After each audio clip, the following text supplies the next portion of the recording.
My name is Claire, and I am 32 now. There is still a $5 bill in my wallet that I have never spent. It is folded so many times, the edges feel like soft cloth, almost like a piece of silk. Every time my fingers touch it, I am 14 again, standing at a desolate rest stop off I-95.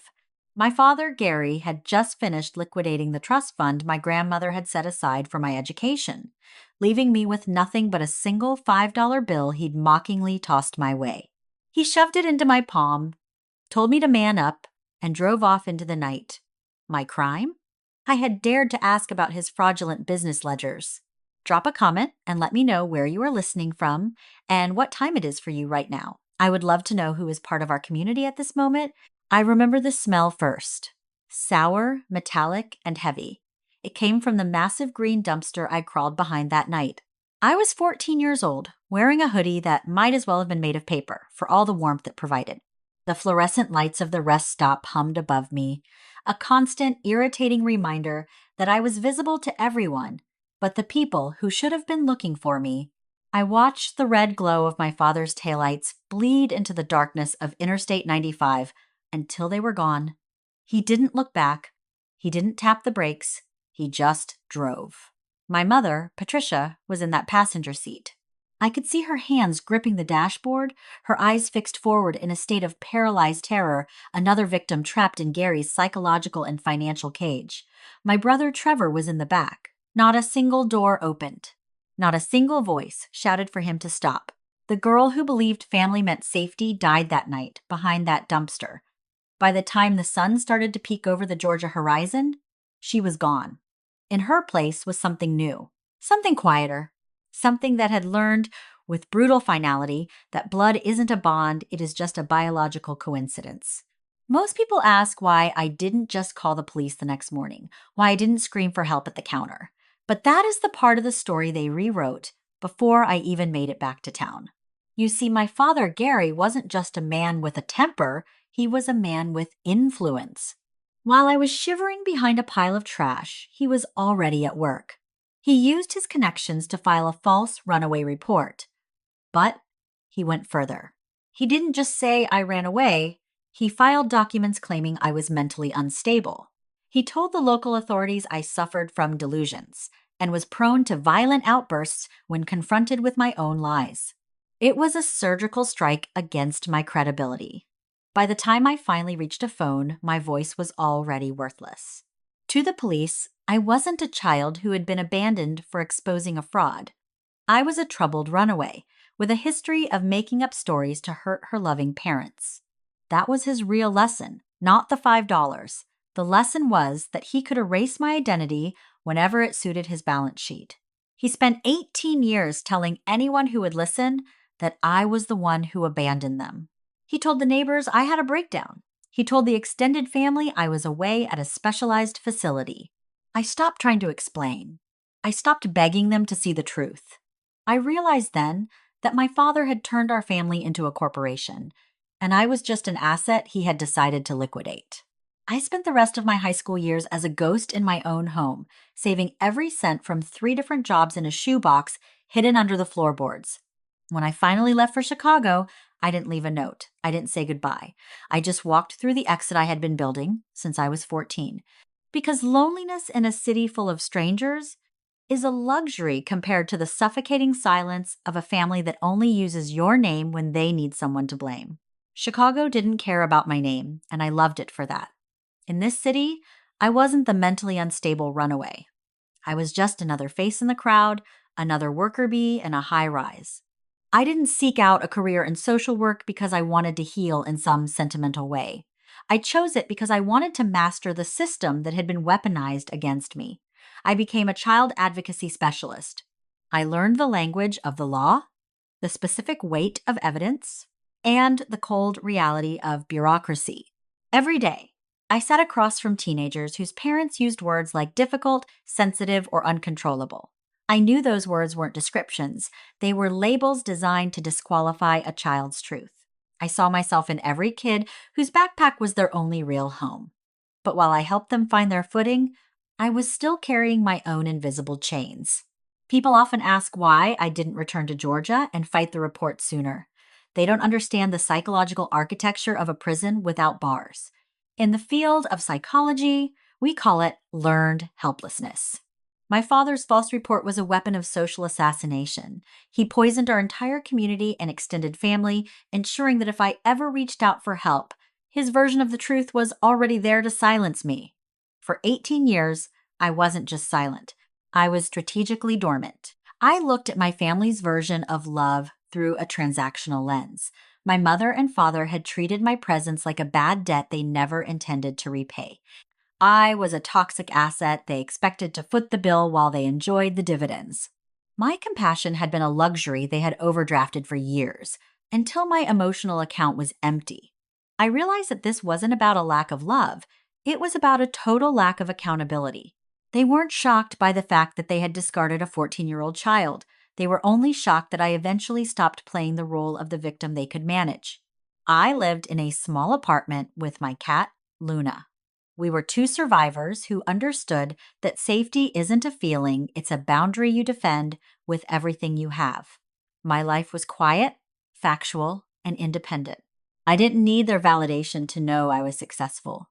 I had a degree, a career, and a savings account they couldn't touch, but I kept that $5 bill in my wallet, not as a memento, but as a receipt for a debt that was still outstanding. I wasn't looking for a breakdown. I was waiting for the balance sheet to even out. I wasn't angry anymore. Anger is loud. Clarity is silent. And my clarity was lethal. The thick ivory envelope arrived on a Thursday afternoon. I stood in my small lobby, the air smelling of ozone and Chicago rain, and knew exactly who it was from before I even saw the return address. The handwriting was full of the dramatic loops my mother, Patricia, used whenever she wanted to look warmer than she actually was. I carried it upstairs, fed Luna, and sat at my kitchen table to open it. Inside was a heavy cardstock invitation with gold-embossed lettering. My brother Trevor was marrying a woman named Cassandra at a mountain estate in Asheville. The wedding was a lavish multi-million-dollar spectacle, a calculated merger of two powerful families. Tucked behind the formal card was a handwritten note from my mother. It said, "Claire, we know things have been distant, but it would mean a lot to the family if you came. Trevor asked us to reach out personally. We hope this can be a step toward reconnecting." I looked at the word distant until it felt like it was mocking me. To my mother, being left at a rest stop in a hoodie with $5 wasn't a crime. It was just a geographical inconvenience. She had rebranded my abandonment as distance, as if we had simply misplaced each other at a crowded shopping mall. It was a classic corporate move, renaming the liability to avoid a total collapse of the brand. I opened my laptop and found Trevor and Cassandra's wedding website. The Our Story section was a masterpiece of fiction. Trevor had written that he learned loyalty from his close-knit family, and that family was the foundation of the man he had become. I read that line over and over. Foundation. Loyalty. He had taken the house that broke me and turned it into a marketing slogan to impress his wealthy in-laws. I realized then that they hadn't invited me because they missed me. They invited me because a missing sister was a hole in their narrative. They needed me to be a prop in the background, a silent piece of evidence that proved they were the close-knit family they claimed to be. My mother didn't want a daughter. She wanted a complete guest list. But they had forgotten one thing. I wasn't 14 anymore. I wasn't the girl behind the dumpster waiting for a car to return. I was a child advocacy specialist who knew that lies only stay strong when decent people stay quiet. If Trevor wanted to build his new life on a foundation of family, I was going to show the world exactly what that foundation was made of. I didn't cry. I didn't even feel the heat of anger. This wasn't a breakdown, it was a balance sheet. My father and brother had been overdrafting on my silence for 18 years, and it was time to close the account. I sent one email to the RSVP address. "Hello, Cassandra, this is Claire. I will attend. Please do not mention it to Trevor yet. I'd rather not make the weekend uncomfortable before it needs to be." The truth that Claire is about to reveal will dismantle an entire empire of lies. What do you think Gary will do when he sees a ghost from the past walking through his front door? Hit that like button if you are standing with Claire on this journey. The Mountain Estate in Asheville was a $1,500,000 stage designed to hide the rot in our family's foundation. The air was thin and crisp, smelling of expensive pine and the kind of perfume that costs more than my monthly rent. I didn't arrive with a wedding gift or a heart full of hope. I arrived with a digital dossier and the professional detachment of a liquidator. Before I left Chicago, I had aligned myself with a forensic accountant to audit the ghost of my father's past. What we found in the legally obtained whistleblower records was the lethal discovery I needed to finish this. Gary's current $50 million merger wasn't just a business deal, it was a mirror image of the same fraudulent accounting I had questioned when I was 14. It was history repeating itself, but with more zeros and higher stakes. Trevor met me at the entrance, looking every bit the successful heir in his tailored suit. He hugged me, but it was a tactical maneuver, not an embrace. "Thank you for playing along, Claire," he whispered, his voice vibrating with desperate relief. "Cassandra's family values tradition. Seeing us together seals the merger. Just keep your head down and smile." To Trevor, my presence was just a line item on a balance sheet he needed to balance. Gary stood a few feet away, holding a glass of scotch and surveying the crowd like a king who had successfully executed a silent coup. When our eyes met, there was no flicker of remorse. "No, I'm sorry I left you behind a dumpster." He just nodded, a cold acknowledgement that his mentally unstable daughter was now a useful prop for his latest scam. The arrogance of their hubris peaked an hour before dinner. Trevor pulled me into a private study, his face flushed with the triumph of a man who thought he'd won. "I've talked to Dad," he said, checking his reflection in a mahogany-framed mirror. "We want you to give a short toast tonight. Nothing long. Just a few words about our close-knit family and the loyalty I learned at home. It'll prove to the Whitakers that our foundation is solid." I looked at my brother and didn't see family. I saw a bad debt that was long overdue for a final settlement. I had the evidence in my purse. The original runaway report Gary had forged 18 years ago to erase my voice, and the current fraudulent ledgers that would dismantle this merger by morning. "I'll give the toast, Trevor," I said, my voice as level as a heartbeat on a monitor. "I'll tell them exactly what your foundation is made of." He grinned, completely oblivious to the fact that he had just invited the wolf into his $1,500,000 sheepfold. He thought he was using my silence to buy his future in this high-stakes empire. He didn't realize that in my world, silence was just the space between the crime and the accounting. The glass-walled hall was a masterpiece of artificial light and curated silence. Trevor stood at the head table, glowing with the smug satisfaction of a man who believed his past was officially under lock and key. He raised his glass to Cassandra, speaking about the foundation of their family. Then he looked at me and gestured toward the microphone. He thought he was giving me a script. He didn't realize I had brought the ledger. I walked to the front of the room, my heels sounding like a countdown on the polished floor. The microphone felt ice cold in my hand. I waited until the last murmur died down, until every wealthy guest and every business partner was looking directly at the mentally unstable ghost they had been told to pity. "Good evening," I began, my voice as steady as a forensic audit.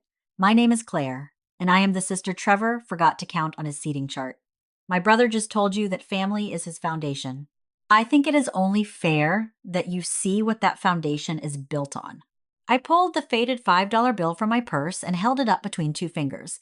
This bill was a gift from my father, Gary, 18 years ago. He took it from my piggy bank, shoved it into my palm at an isolated rest stop off I-95, and told me to man up and find my own ride home. I was 14 years old. My crime was asking why he was cooking the books for his company. The room went so still, I could hear the lake water hitting the dock outside. Gary started to stand, his face turning a deep, panicked red, but I wasn't finished. I reached into my bag and pulled out several thick envelopes. "I've placed a physical copy of the actual ledgers on every table in this room, and I've just BCC'd the entire board of the merger company on the digital files," I announced. You see, survival wasn't enough for Gary. To protect his foundation, he filed a forged runaway report claiming I was delusional so that no one would ever believe what I saw in those ledgers. And today, Trevor is celebrating a $50 million merger built on those exact same fraudulent methods.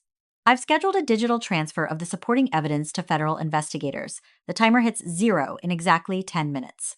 I looked directly at Cassandra, whose face had gone as white as her lace dress. Cassandra, I said softly, nobody deserves to marry into a lie. Don't join a family that is comfortable erasing people just to balance a crooked sheet. Trevor reached for the mic, his hand trembling. Claire, you're having another episode, he hissed, trying to play the old card. I stepped back, leaving the $5 bill on the podium. This isn't an episode, Trevor, it's an accounting. You told me to man up and find a ride 18 years ago. I have been driving ever since, and I am finally home. The first business partner stood up and walked toward the exit without a word. Then another. The close-knit image didn't just crack, it shattered under the weight of 18 years of documented truth. The business partners who were supposed to sign the massive merger didn't just walk away, they ran. My forensic evidence was delivered directly to federal investigators, and Gary's foundation began to dissolve under the weight of 3 separate fraud charges. My father lost his contracts, his country club membership, and the house he had tried so hard to protect with his lies.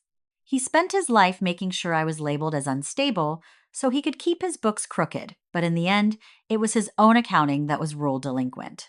I didn't stay to watch the slow motion collapse. I went back to Chicago, to my cat Luna, and my quiet life. But I didn't go back empty-handed. I reclaimed the inheritance Gary had tried to erase, and I turned it into something they could never understand. I established the Claire Advocacy Fund. It provides legal support and forensic auditing for children who have been labeled by toxic parents to invalidate their voices. This is the justice of the seed sower. While Gary and Trevor spent their energy trying to destroy a single branch, I spent mine planting a forest.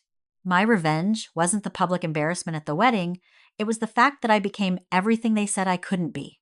Every child my fund helps is a line of profit on a balance sheet my father can't touch. I've come to realize that the ultimate win isn't watching them fall. It is building a life that is so authentic and so full of purpose that their early dismissal of me becomes mathematically irrelevant. I stopped being a ghost in their story and became the architect of my own.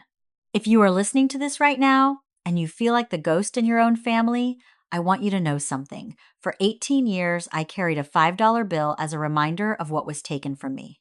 I thought my value was something that had to be granted by the people who discarded me. I've come to realize that your worth is not a subscription service that others get to cancel. If you find yourself in a similar situation, labeled as difficult or too much, simply because you refuse to stay quiet about the harm, remember that their narrative is not your destiny. Abandonment is never discipline. Silence is never healing. Keeping the peace is not a noble act if that peace is built on the bones of your own truth. Forgiveness isn't always about reconciliation. Sometimes it is the quiet, lethal act of walking away and refusing to look back. You don't need the people who hurt you to agree with your version of the story for your story to be real. I am finally home. Not because I fixed my family, but because I stopped asking for permission to take up space. To the ones who have been left behind, to the black sheep, and to those always standing at the edge, you were never the problem. You were just the only ones brave enough to see the truth. If this story reminded you that your truth is more powerful than their lies, share it with a friend who needs to hear it. Don't forget to subscribe for more journeys toward justice and truth.